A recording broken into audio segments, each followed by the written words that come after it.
صل وسلم وبارك على سيدنا محمد. ازيكم عاملين ايه؟ اهلا وسهلا بيكم في قناتي.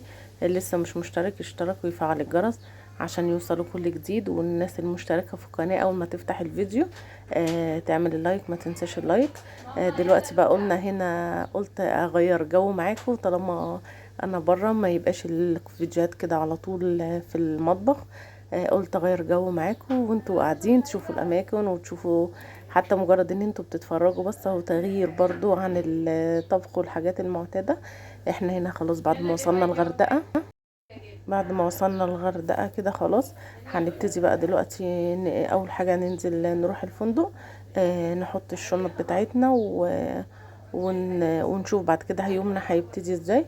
بعد ما حطينا الشنط بتاعتنا وظبطنا ولبسنا هدومنا، خلاص دلوقتي بقى هنروح ده فندق سان بيتش. ودي كده جوه البسين بتاعه وفي بحر وفي هتشوفوا اماكن كتيرة.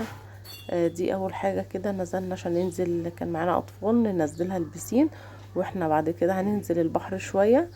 بصوا المنظر جميل، الفندق جميل قوي سان بيتش. في كل حاجة، سواء ان انتوا بيبقى السكن بتاعكم بيبقى فيه البسين، بيبقى فيه البحر، بيبقى فيه اي حاجة عايزينها. كل حاجة متوفرة في المكان، ما بتحتاجوش ان انتوا تطلعوا برا. بصوا دلوقتي اهو دي البسين بتاعه نضيف قوي، وعاملين فيه دريم بارك للاطفال في البسين على طول. دريم بارك للاطفال وحتى الكبار كمان كانوا بيلعبوا فيه، ممتعة جدا. اليوم كان حلو قوي.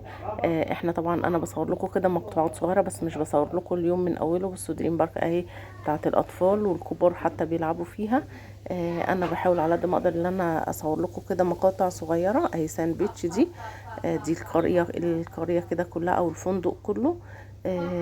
بحاول اصور لكم مقاطع صغيرة، طبعا مش كل الاحداث بالظبط، بس بحاول اصور لكم كده مقاطع صغيرة بحيث ان انتوا تكونوا معانا، حتى بمجرد ان انتوا تشوفوا. بس استنوا الفيديو جاي، مع السلامة.